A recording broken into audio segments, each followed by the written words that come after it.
How many Mexicans does it take to change a light bulb? Just one. That's all. He's a good guy.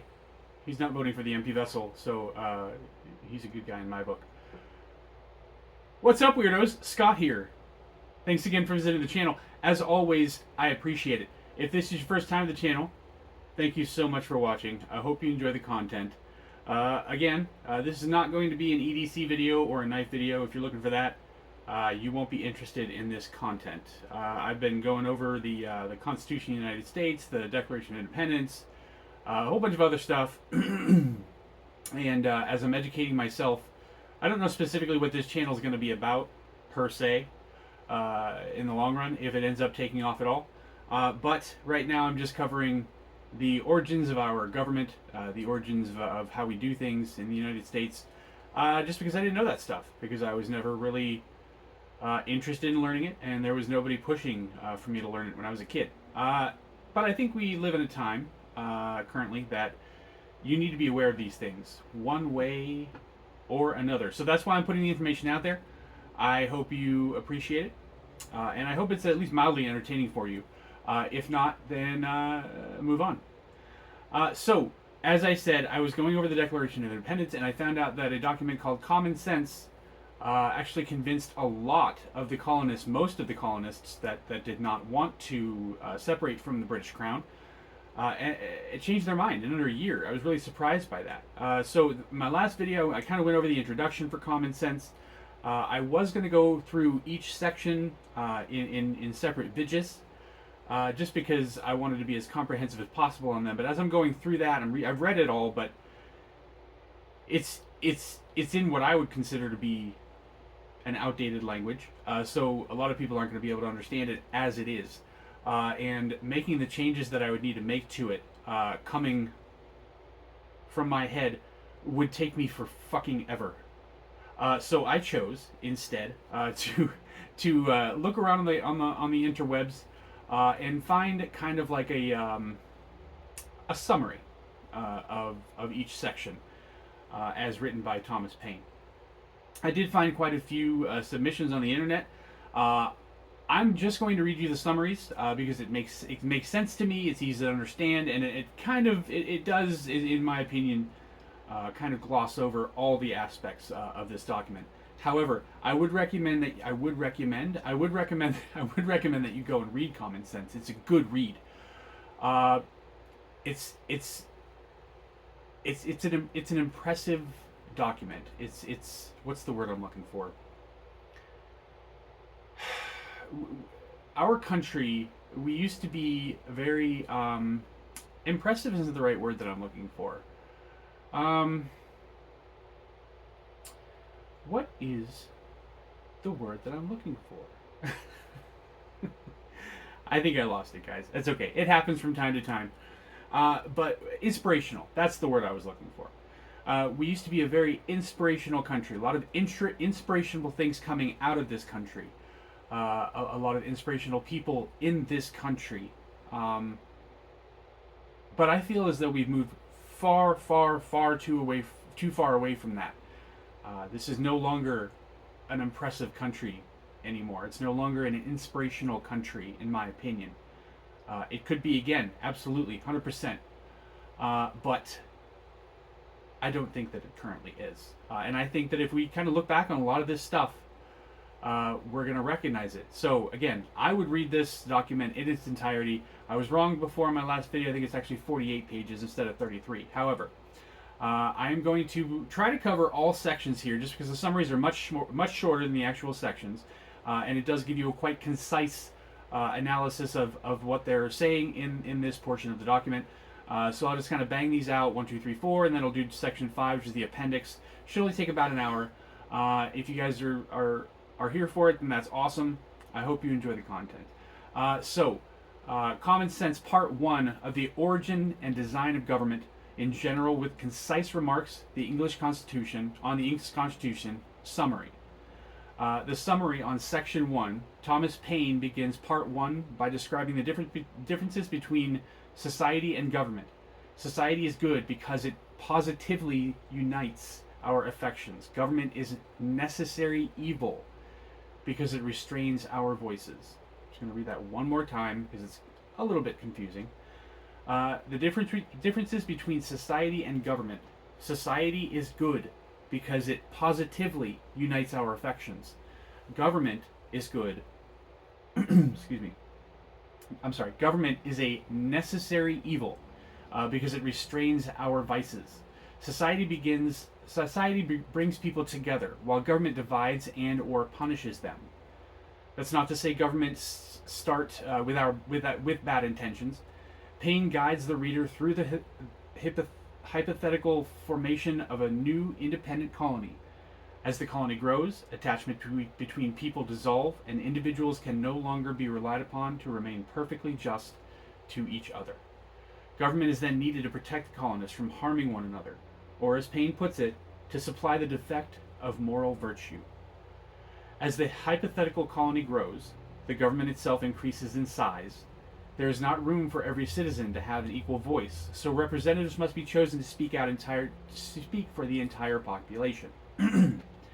In a perfect scenario, the representation will be loyal to the representatives will be loyal to their electors, because the representatives will someday return and mix again with the general body of the public.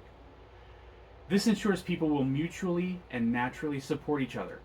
Paine believes the Republican type of government is more effective and fairer than England's parliamentary democracy with a constitutional monarch. Paine's qualms with the British government begin with its structure. The three components, the king, the aristocracy, also known as the peers in the upper house of the parliament, and the commons, the lower house of the parliament, are meant to balance one another so one doesn't have too much power. This doesn't make much sense to Paine, who argues such a setup is illogical and indicates the king is not to be trusted without being looked after, and the commons are either wiser or more worthy of confidence than the crown. But the king can also check the powers in commons in return, which again supposes that the king is wiser than those whom it has already supposed to be wiser than him. I know that doesn't make any sense. Read it over and over again, it'll make sense eventually. Logic aside, Paine points out, the close relationship between the aristocracy and the king means the peers will always side with the king, while the commons will always side with the public who elected them. As the side with the greater amount of power will be the one to rule, the king and the peers will always be in control, while the commons' best efforts are rendered ineffectual. Paine points out kings and aristocrats come to their positions through heredity. Their aptitude for the job is never considered, which means they might not be the best people to run the government. This is discussed at great length in Part 2. For now, Paine focuses on the troublingly narrow worldview of a monarch, a king and sequestered from the rest of the world behind tall castle walls which shield him from the experiences of the common person. He is supposed to be running a world he doesn't fully understand.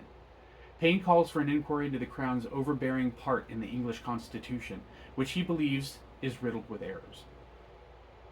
They also have an analysis. I didn't start with this, I'm sorry. I got this information from Course Hero. I will link these documents in the description in case you guys want to go and read what I'm reading. So as far as analysis for what I just read, like other Enlightenment thinkers in the 17th and 18th centuries, Thomas Paine has a lot of problems with government. That doesn't mean he favors getting rid of it altogether. He begrudgingly refers to government as a necessity, imperative to the survival of society, and he demonstrates why, in his example of the hypothetical colony, government rule is a natural extension of humankind's desire to stay safe and happy. Yet Paine doesn't see that desired outcome in England or the colonies. The elite hold nearly all the power in Great Britain, which opposes the working class. Nearly everyone in the colonies is under the thumb of the English crown, paying taxes for protection and services they never see. This expressly violates the logical purpose of government. The British government is a parliamentary democracy with a constitutional monarch. The monarch, the king or queen, is the head of state. This person appoints the prime minister, who must also have the support of the elected members of parliament. The prime minister is the head of the government. He or she runs the day-to-day operations of the country alongside his or her cabinet, much like the President of the United States. Like the United States Congress, on which it was based, Parliament is composed of two houses. The upper house, the House of Lords, consists of Lords spiritual, high-ranking representatives of the church, and Lords temporal, people who hold aristatic titles which may be hereditary. The House of Lords works alongside the House of Commons, the chamber for representatives elected by the general public. The distribution of power between the three entities is intended to prohibit the monarch from engaging in authoritarian rule. I don't know why I have such a hard time with that one. But Paine believes it does the exact opposite. He thinks the peers or aristocrats will do whatever the king says. Together they outrank the voice of the commons. The result in that results in laws primarily benefiting those with land, money, and titles. He argues the will of the king is as much the law of the land in Britain as it is in France, where the word of the king is law. The only difference in England is the king's words are handed to the people under the more formidable shape of an act of parliament. Paine thinks this is an unfair system that defies the purpose of having a representative arm of government in the first place. Paine also has several grievances with the British Constitution. He refers to it as imperfect, subject to convulsions, and incapable of producing what it seems to promise. It is so exceedingly complex that no one can really understand it, and every political person will advise a different, and every political physician will advise a different medicine. Part of the problem is there isn't one specific constitutional document outlining the rights of individuals and the responsibilities of the government. Some things are covered by various laws, while others are conventions or unwritten customs or rules. This led to a lot of confusion about the rights of English subjects living in the American colonies. For example, colonists interpreted the no taxation without representation clause to mean that they didn't have to pay taxes because they had no representation in Parliament. Excuse me. Yet the British government insisted the colonies owed taxes to pay protection and reparations for the French and Indian War. American colonists assumed they had the same rights as British citizens living in the British Isles, while the British thought of Americans as inferiors, undeserving of full British rights. Though both parties felt that they were upholding the British Constitution, neither one could agree on what it really said. Paine understands there is no use in trying to repair a British Constitution when nobody is clear on what it really means. British and colonial leaders are always going to advocate for what is in the public's best interest, and the British don't view Americans as part of their public. The only way to solve this problem, in Paine's opinion, is for the colonies to separate from England and create a new government of their own. Alright, so we'll move on to section 2. It's taken a little longer than I thought it might, so I might actually maybe only do 2 or 3 sections here. But moving on to section 2 of Monarchy and Hereditary Succession. Summary. Thomas Paine finds the concept of royalty to be very problematic. From his point of view, all people are born equal, and they remain so unless a subsequent circumstance occurs. Circumstances can be natural, such as gender, or other circumstances, religious in nature, such as the nations of God, the notions of good and bad. As leaders with an abundance of power, kings are different than and separated from the rest of the population. The root of these differences is neither natural nor religious, which leads Paine to conclude that the very idea of royal rule is wrong. Paine supports his argument with biblical evidence, pointing out how there were no kings in the early days of humanity, and perhaps not coincidentally, there were no wars.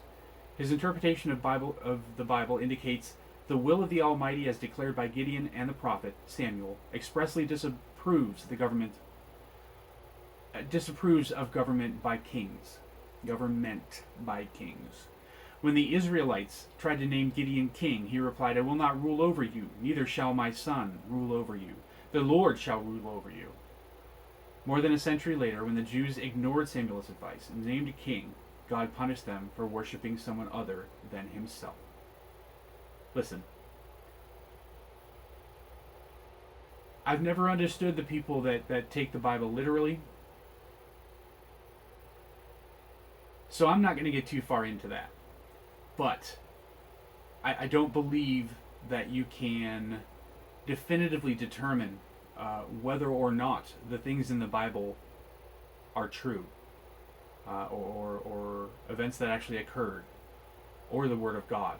I don't think there's any way to really know that. I just believe in living the best way that you know how, so that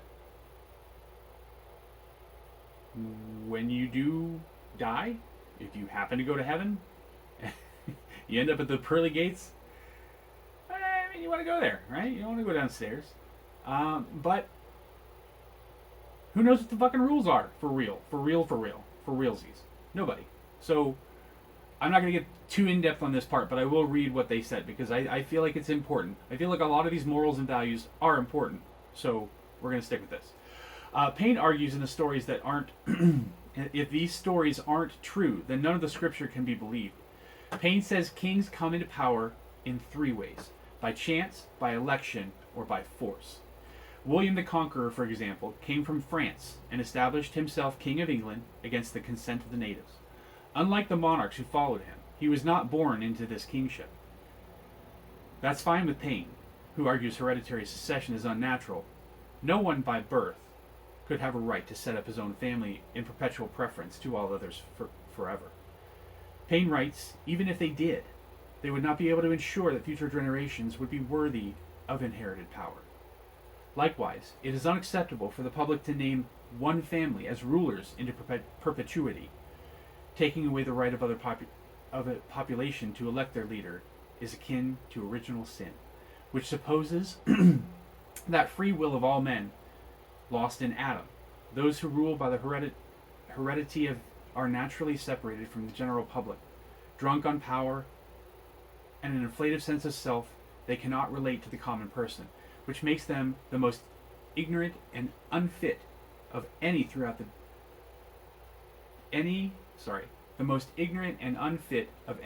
dominions to rule. I believe that's called a cacistocracy, but I could be wrong. I don't remember for sure. This leads to the oppression of their subjects. While some argue hereditary succession prevents civil wars, Paine finds the opposite to be true. Citing the civil wars, citing the 8 civil wars and 19 rebellions since the 11th century Norman conquest that brought William the Conqueror to power. Warring factions are always vying for control of the crown, which leaves England in constant turmoil. This is in part because of the royal idleness caused by England's constitutional monarchy, which leaves much of the governing to the Parliament. In Paine's view, the king hath little more to do to make war and give away places. He hurts the country more than he helps it. So that's a summary of section 2. Analysis. Thomas Paine uses logic and reason, hallmarks of the Enlightenment philosophers of the era, to systemically prove why the concept of royalty violates the natural and religious worlds. By walking readers through his thinking process, he ensures that they come to the same conclusion as him. It's a very persuasive tactic, and it also shows the absolute power, and it also shows how absolute Paine is in his convictions. Everything is black and white with Paine. There are no shades of gray. Either all of the Bible is fact, or nothing within its pages is true. That way of thinking doesn't leave any room for historical inaccuracies or misinterpretations. And when applied to the colonies, quarrel with England, it allows little leeway for compromise. Paine is not the compromising kind. Everything with him is all or nothing. Either the American colonies become their own independent nation, or they remain dependent on England forever. He offers his readers no third choice. Paine also relies upon biblical allusions or references to support his arguments against royal authority. He knew the classical Greek and Roman texts cited by many of his few fellow political activists meant little to most readers, and even less to the uneducated people, whom he hoped would hear his work read in taverns and other public places. But nearly everyone was familiar with the Bible. The first story he references, that of Gideon, is a simple one. Gideon leads the Israelites to victor over the Midianites, then declines the Israelites' offer of a kingship because only God can rule over people. Samuel's story is a little more complicated. He leads the Israelites for nearly all his life, though he is not given to the title of king. When his sons prove to be unworthy of following in his footsteps, the Israelites come to Samuel and ask him to be king. He's a little upset about it. They never asked him to be king, but the Israelites came to Samuel and asked him for a king. He is a little upset. They never asked him to be king, but God assures Samuel the Israelites don't lack faith in him, but in God. Following God's instructions, Samuel cautions the Israelites against having a king. They insist they must have one. So Samuel seeks out Saul, God's choice for a king. When the Israelites meet Saul, Samuel points out his great height, which makes him very different from the people he is ruling. The Israelites don't care, and they shout, "Long live the king!" God smites the Israelites for worshiping another by sending rains to ruin their wheat harvest. Again, who knows? Could be, maybe not. I don't know. In addition to using biblical references to show how God punished those who worshipped kings, Paine goes back in not-so-ancient history to remind readers of how kings also do that themselves. Great Britain has a long history of families battling for their rightful place on the throne.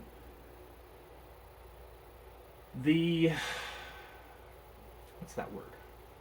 Conquest? I think that's supposed to say conquest. The conquest for monarchy and succession between the houses of York and Lancaster, also known as the War of the Roses, was responsible for a 67-year war, while the English civil wars between supporters of England and monarch Charles I and their opponents across England, Scotland, and Ireland lasted for 10 years. Even wars between aristocratic families took a toll on common person. Regular citizens lost their homes, their means of income, and their lives were waged in war, and their lives as they waged war in the name of the would-be royal families. Paine is warning readers this could very well happen again if A, the American colonies didn't separate themselves from the monarchy, and B, the American colonies adopt a system of monarchy for themselves. So that's the end of section 2. I think I'm going to stop here. I will do, we'll do sections 3 and 4 maybe tomorrow. And I think the appendix was pretty long, so I think I might just do section 3 and 4 tomorrow, and then we'll do the appendix the day after that. So hopefully you guys are here for it. I appreciate you guys tuning in. If you enjoyed the content, please subscribe to the channel. I'd really appreciate that. And stay up, weirdos. Take it easy.